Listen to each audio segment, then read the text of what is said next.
My husband's first love has returned to the country. She stood before me, chin lifted high. You're pathetic. She sneered. Your husband never loved you. I'm his true love. I didn't even look up. My hand kept turning the pages of the ledger. Calm and steady. True love? In this relationship, she's the only one being fooled, stupid and pitiful. Chapter 1. My husband's first love returned home. The very first thing she did was to show up at his company. Right in front of me, she kissed Eric. Like a showy red rose, she shouted brightly, "I'm back!" I closed the data file, looked at her clinging to Eric like a koala, and said flatly, "Then, boss, I'll finish my report tonight." After I met with a client, I returned to find an uninvited guest in my office. Roxana looked me up and down with amusement, arrogance dripping from her voice. "I know yours is just a business marriage. You're pathetic. Eric doesn't love you." I smiled. "Not as pathetic as you. Watching the man you love become someone else's husband." Her face turned red with anger. "You two will divorce sooner or later." She slammed the door and stormed off. I raised my cup and took a calm sip of tea. Everyone knew our marriage was arranged for business. Eric didn't love me, and I couldn't care less, because I didn't love him either. In fact, I was looking forward to a divorce. Our prenup clearly stated that whoever filed for divorce would leave with nothing. If he initiated it, he'd walk away empty-handed, and I'd be left with the empire our families built together. By midnight, Eric still hadn't come home. I quietly removed my makeup and went to bed, not bothering to call him once. When I woke, he was already having breakfast. I washed up, brought him the data report from yesterday, and began summarizing it. He looked up, those ink-dark eyes reflecting me. "Aren't you curious where I went yesterday?" I shook my head. "That's your business. I'm more curious about whether we can win next week's bidding project." Eric folded his arms, his long fingers tapping together with confidence. "Don't worry, that project is ours." I nodded and unlocked my phone, ready to browse the financial news, only to see a new friend request. It was Roxana. After I accepted, she sent a photo, her and Eric on a mountain hike. Her ponytail swayed in the sun as she leaned against his shoulder. "See? Your husband spent the whole day with me yesterday." I saved the photo silently and muted her messages. 30 minutes later, Eric and I walked into the conference room right on time. And there she was again, Roxana, sitting among the observers. When the department managers looked confused, Eric cleared his throat. "The total investment for this bid is $200 million. The company will cover $150. The remaining $50 million will be sponsored by MS. Roxana, let's thank her with a round of applause." Thunderous clapping filled the room as Roxana lifted her chin proudly. After the meeting, she slipped her hand around Eric's arm and cooed, "Eric, I just got back. Will you take me shopping?"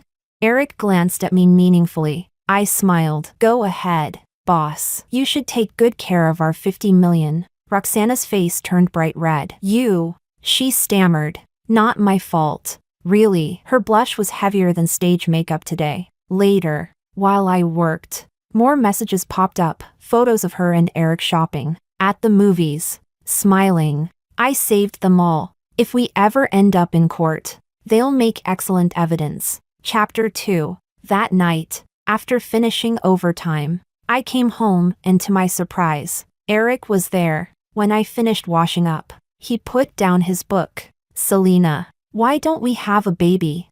I frowned. "Did your grandfather pressure you again?"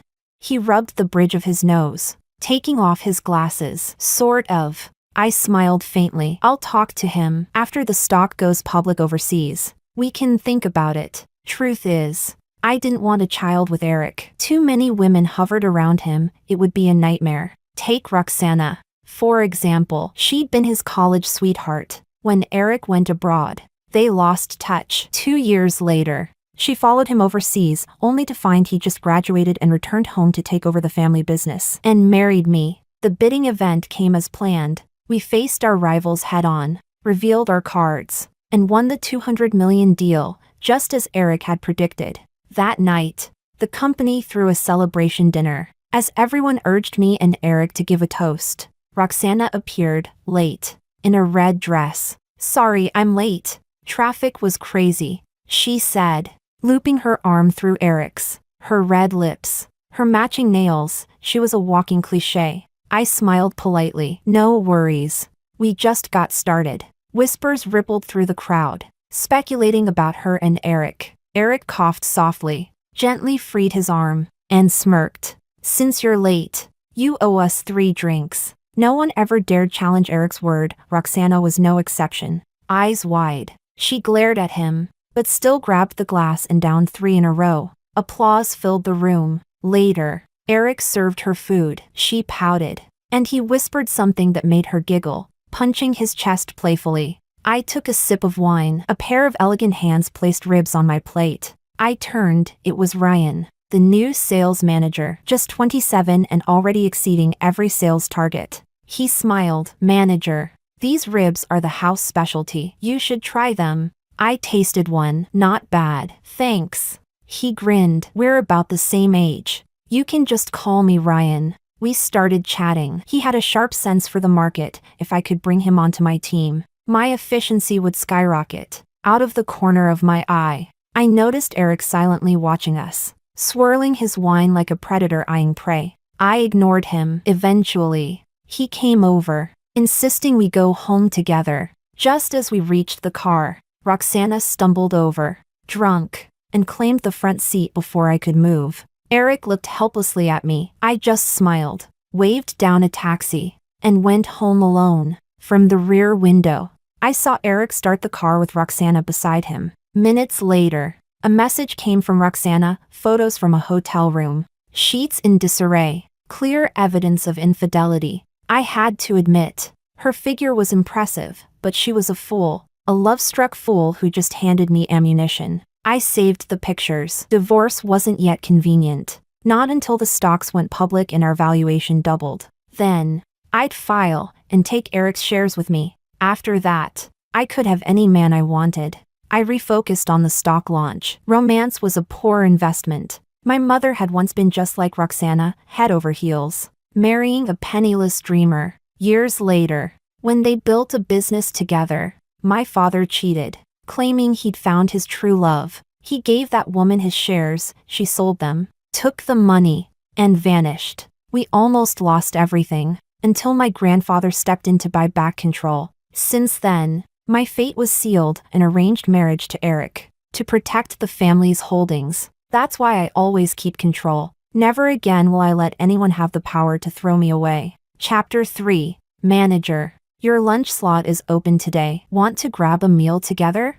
Because of the overseas listing, I'd been traveling for nearly half a month. The day I got back to the office, Ryan came over. He's officially my chief assistant now, arranging my schedule and helping me handle work every day. Half a month ago, I happened to catch Ryan arguing with one of the old hands on his team. The veteran relied on seniority and refused to accept Ryan as sales manager. Ryan, young and hot-blooded, was red in the face with anger. I stepped in and smoothed it over for him. Ryan handles things reliably, so I've even let him process some confidential files. I've been slammed preparing the IPO, and he's been right there with me, working 2 solid weeks without a day off. He deserved a thank you lunch. I smiled. Then let's do noon today. You pick the place. Watching Ryan's energy, I couldn't help thinking how nice it is to be young. Truth is, we're the same age. I was just groomed as a family successor from childhood. My parents taught me how to be an effective decision maker. Age never figured into it. I also genuinely love work.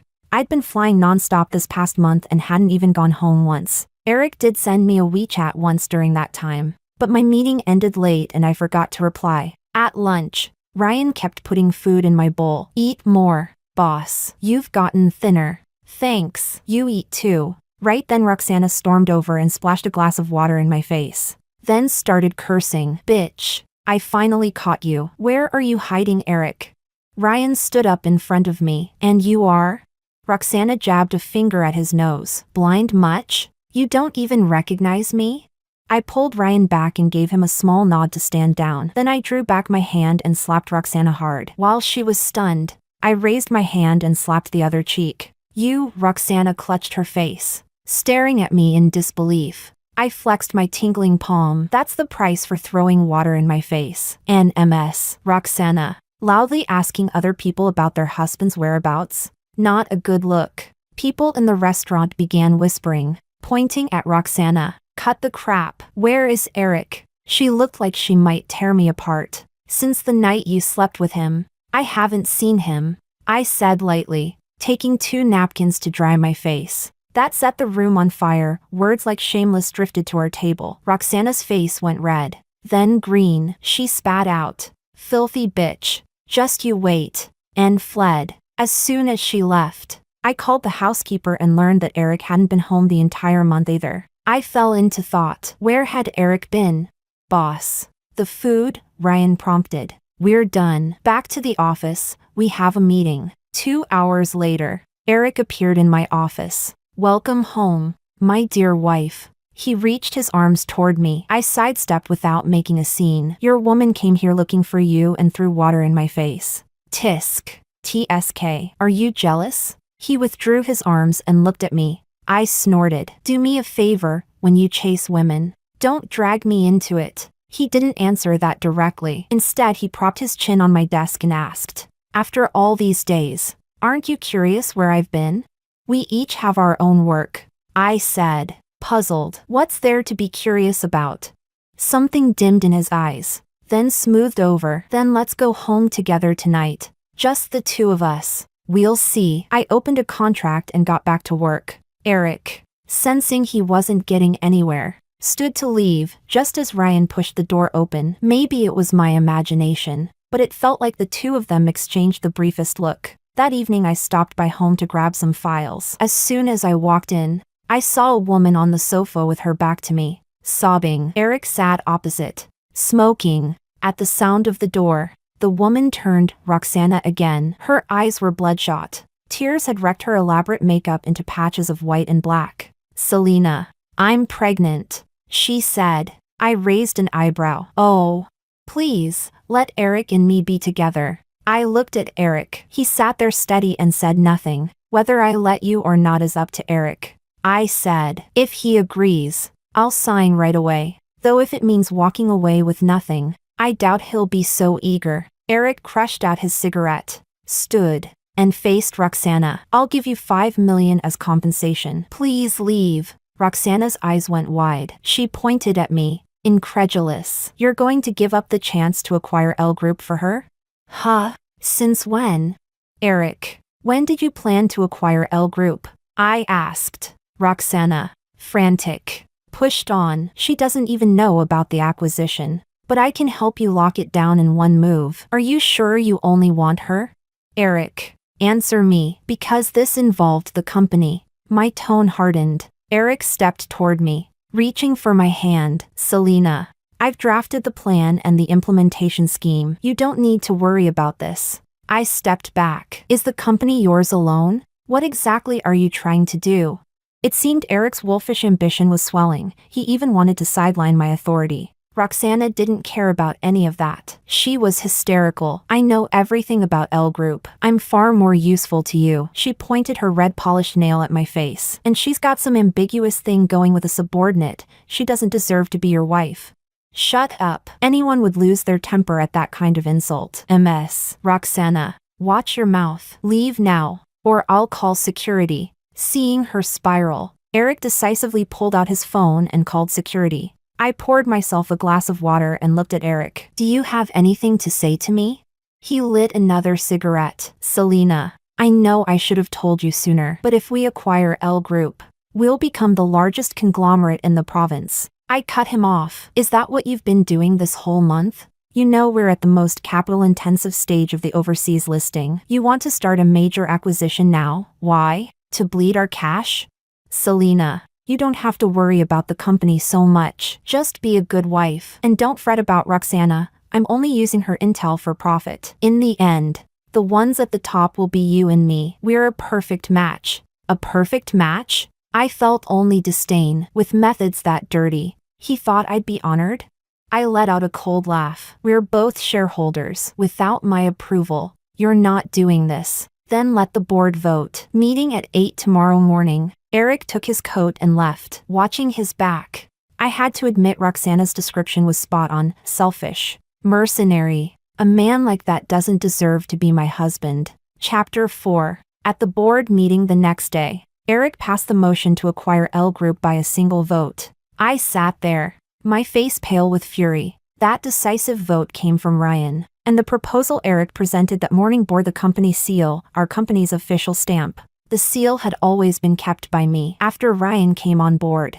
I'd let him handle it, but with one iron rule: any document needing the seal must have my approval first, especially if it involved Eric. The rule existed for exactly this reason. After the meeting, Ryan came to my office, face full of guilt. Boss, I'm so sorry. I didn't keep an eye on the company seal, Mr. Eric must have taken advantage of that. I arched an eyebrow. So you're saying Eric stole it?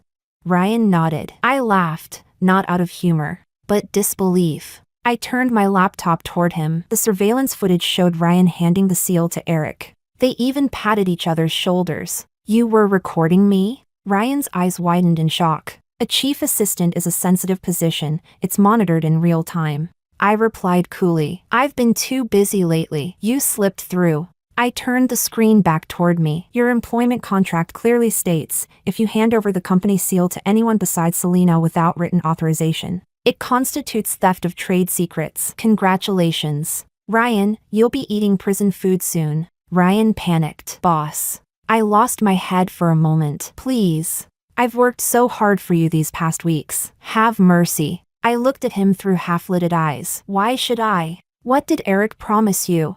He stammered. He trusts me. I can help you with anything. Just don't call the police. I smiled faintly. Fine. Then here's what I want. Eric leaves the marriage with nothing. With the board's support. The L Group acquisition went through smoothly, but I also had Eric sign an agreement. If the overseas IPO fails, he'll surrender all his shares. Perhaps out of guilt or desperation to win my trust, he signed it without protest. And that's when the real show began. To complete the listing, Eric needed cash fast. Even after taking multiple loans, he was still short $10 million. Under my instructions, Ryan recommended him a high-return investment product. At first, it performed well, but when Eric increased his stake, the whole thing collapsed. He lost everything. Now defeated, he came to me. Selena, are a few stocks really worth more than our marriage?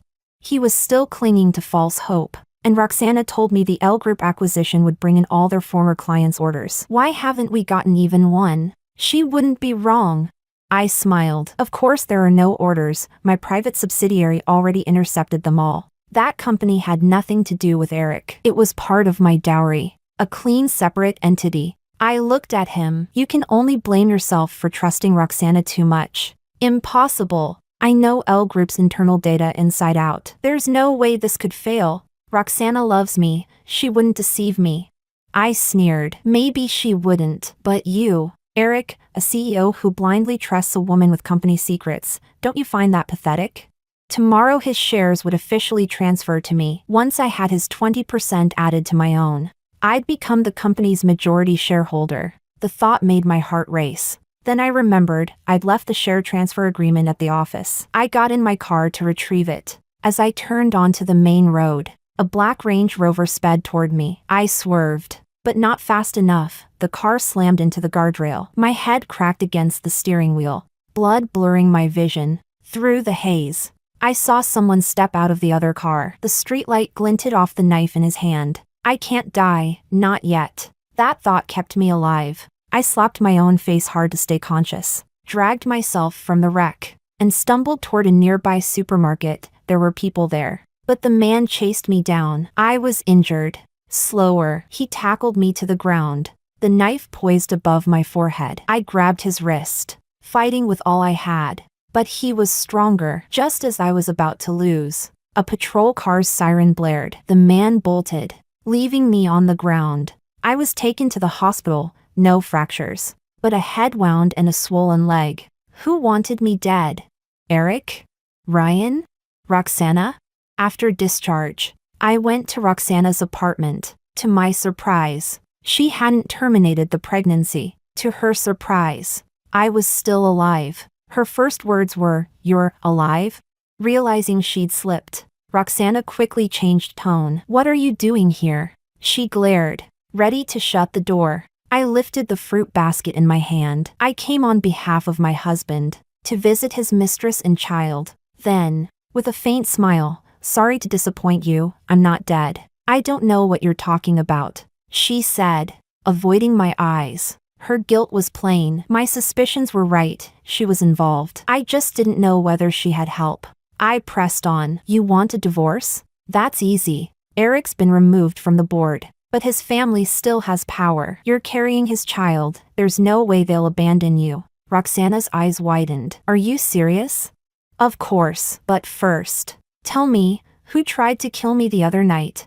I don't know what you mean. Oh, you know, I said with a confident smile. Roxana grew flustered, holding her belly. I only wanted to scare you. Eric bribed the driver to kill you, I found out later.